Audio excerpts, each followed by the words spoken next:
Well, this is an Ask Me Anything podcast, which I'm doing a day after the Brussels attacks.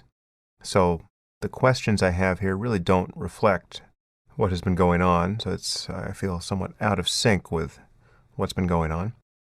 Maybe I'll just say a few words about Brussels at the outset. Everything I've written about Islam and jihadism and profiling and related topics should be viewed through the lens of events like this.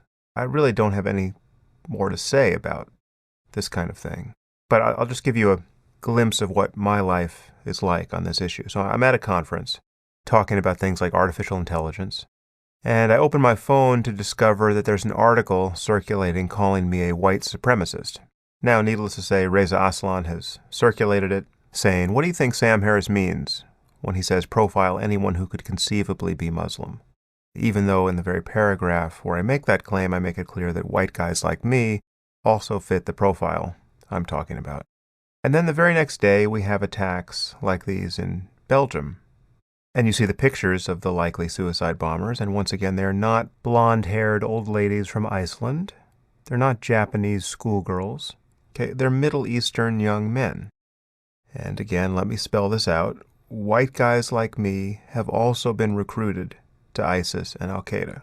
So I'm not putting myself or anyone who looks like me out of the profile, but not everyone is in the profile. My only point about profiling is that we have to admit that we know what we're looking for. We are looking for jihadists.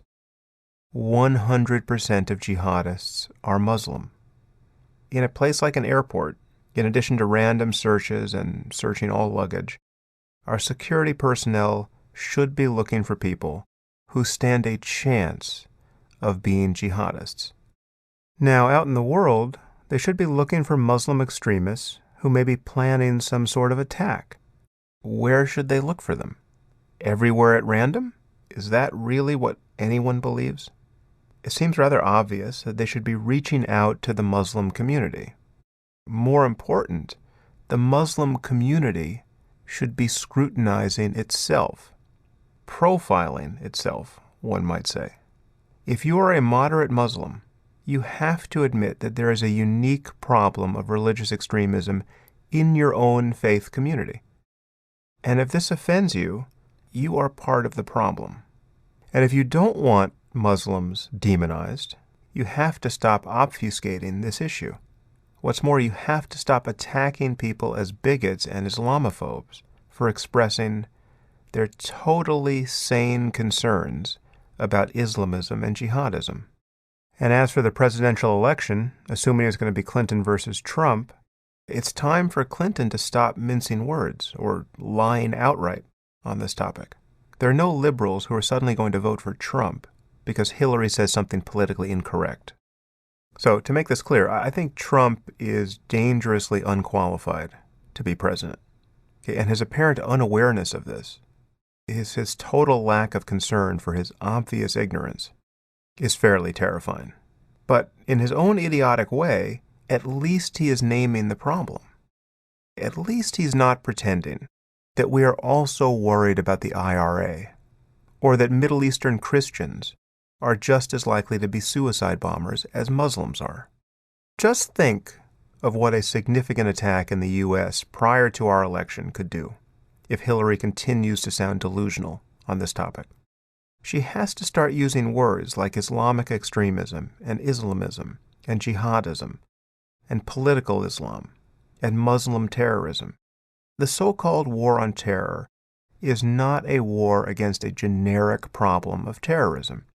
It's a war, as Majid Nawaz has said over and over, against a global jihadist insurgency. Unless Clinton starts making sense on this topic, she's going to give ISIS a vote in electing our next president, and you can be sure they have a favorite candidate. So, to say any more here, I think I will just be saying things you've all heard me say 100 times. I mean, maybe there's one more point to clarify. I clearly have followed Majid's line in distinguishing Islamism from Islam. And I've been hearing many disgruntled noises from readers who think this is intellectually dishonest. So maybe I should make it clear how I see this. I am a critic of all religion.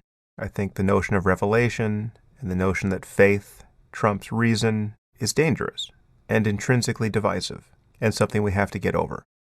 And I have made no secret of the fact that I think Islam is the worst religion on most points, currently ruling the minds of a significant part of humanity.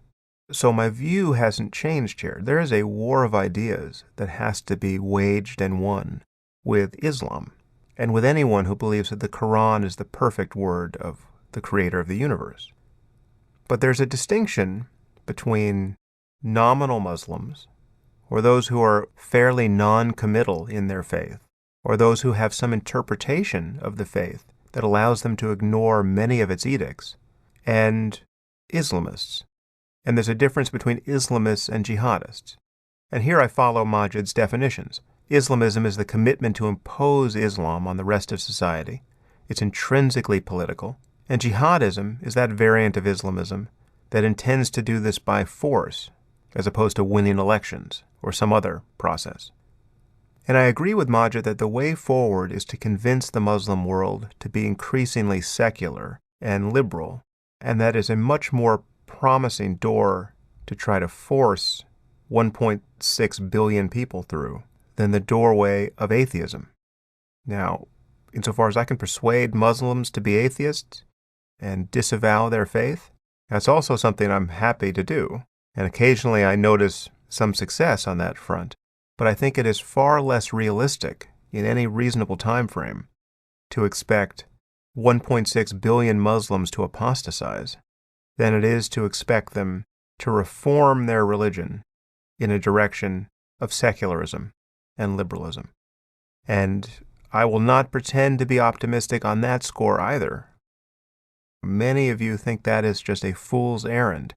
What more reasonable project do you have to recommend? So, my view here is that wherever a distinction between Islam and Islamism doesn't exist, we have to create it.